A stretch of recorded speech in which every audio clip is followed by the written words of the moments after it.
So let's discuss about under and below. So they both are almost similar. They both convey the same meaning to the sentence, but there are few instances wherein we use under and below.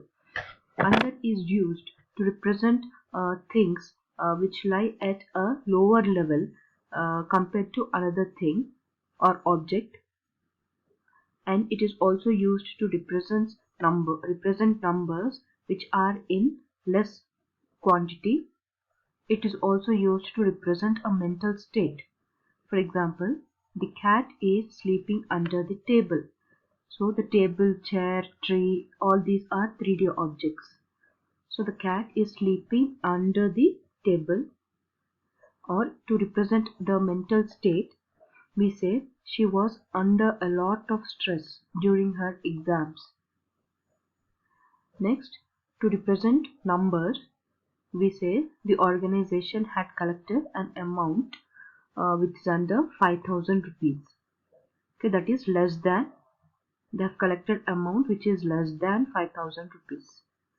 Next, if you want to use the preposition below, we use it when we want to describe relation between two things or objects which lie on a same plane, as in the paper is lying below the book.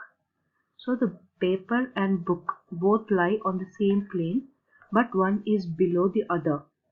In such cases we use below. Next, read the instructions below and answer the questions that follow. Okay. So the questions as well as the instructions lie on the same sheet of paper, okay, or on the same plane. Hence we use the preposition below. But both represent, both the under and below represents that one thing or an object is at a lesser level or at a lower level than the other thing or an object. Okay. Next, prepositions of movement.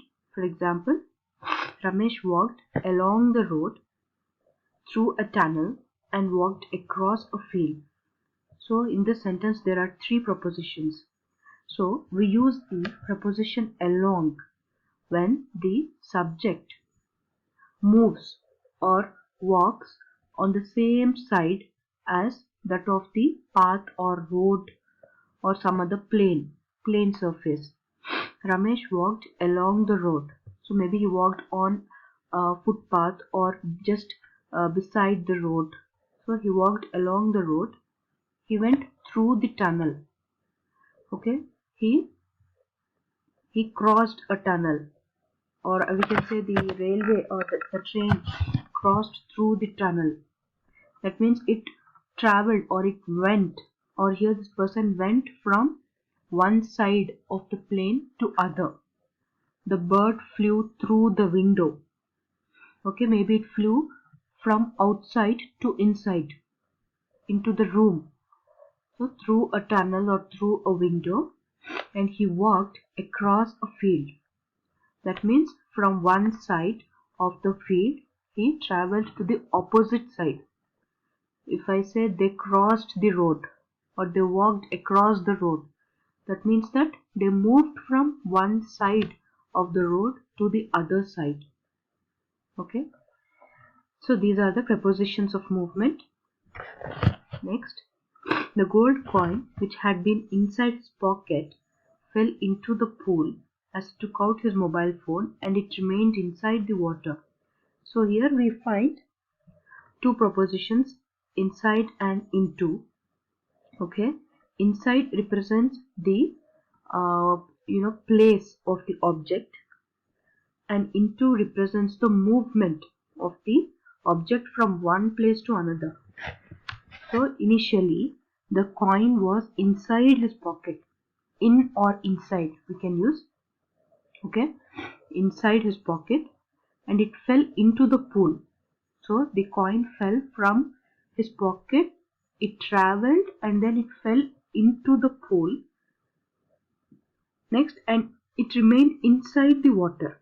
So it's still lying inside the water. So into is represents the movement, whereas inside represents the place of the object. Next, don't fall off your bike.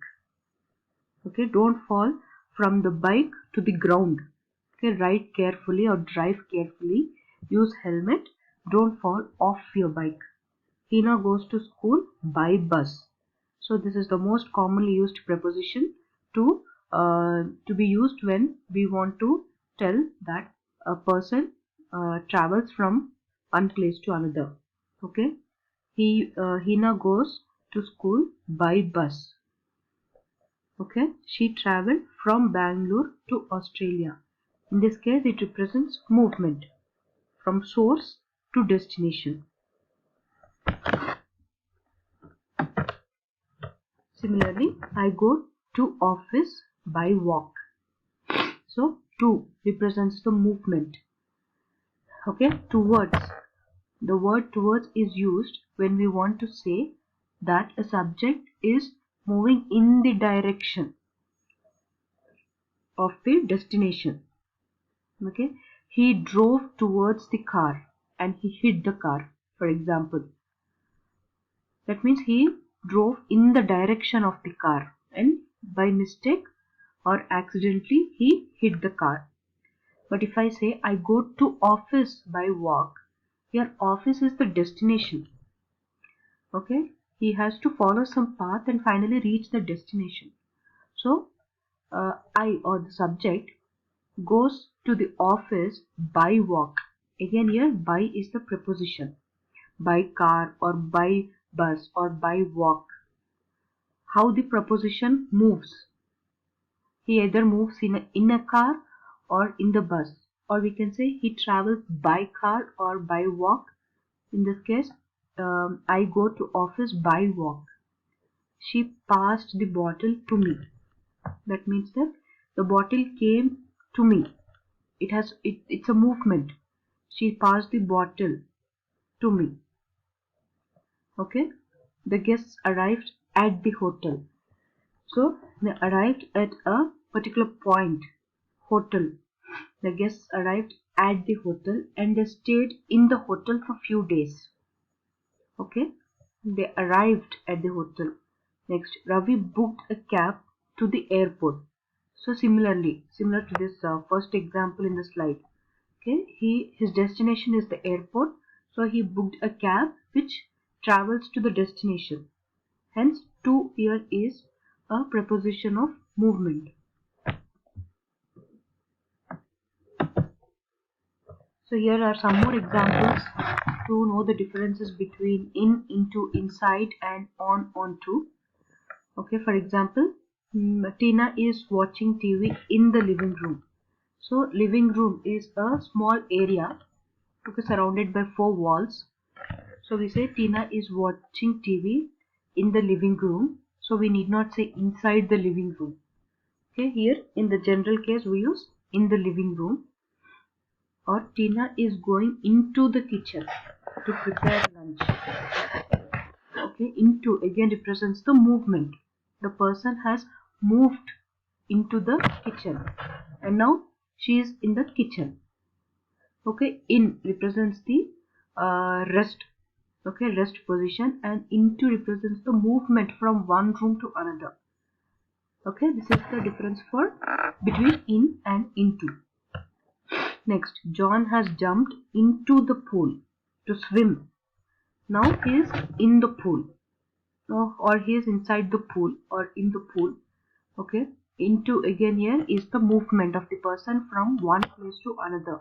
Okay, from ground to the water he jumped to swim in order to swim or to practice swimming. I live in India. Okay, it represents a place, it's a country. I live in India. So depends on the usage again. Here we say in the living room, okay, which is surrounded by 4 boundaries, and here we say I live in India. So again, India is a very vast country. Okay, and hence I say I live in India. I don't say at India.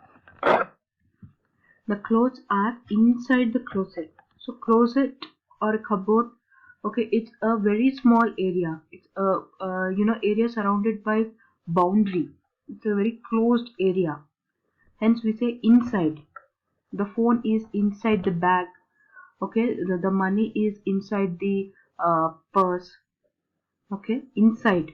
It represents a very closed area, physically enclosed with boundaries. Then we use inside. Okay, the phone is inside the bag. Coming to the preposition on, pen is on the table. That means it's lying on the surface of the table. And can you put the pencil onto the table? Here onto is opposite to into. Okay, onto means we put something on the surface from one place to another, and the another or the destination place is on a surface, onto the table. Or I can say, can you put the pencil into the drawer, or can you put the pencil onto the table? Again, it represents movement. He jumped over the wall, okay, to chase the cat, for example. Okay, he jumped over the wall. Again, it represents the movement of the subject, which is at a level higher than the, for in this example, wall. Okay, the plane flew right over our heads. For example, a few meters from our heads, the plane flew over our heads. That means which is at a higher level. So this is all about prepositions, friends. Prepositions. Hope you all understood the concept. Thank you.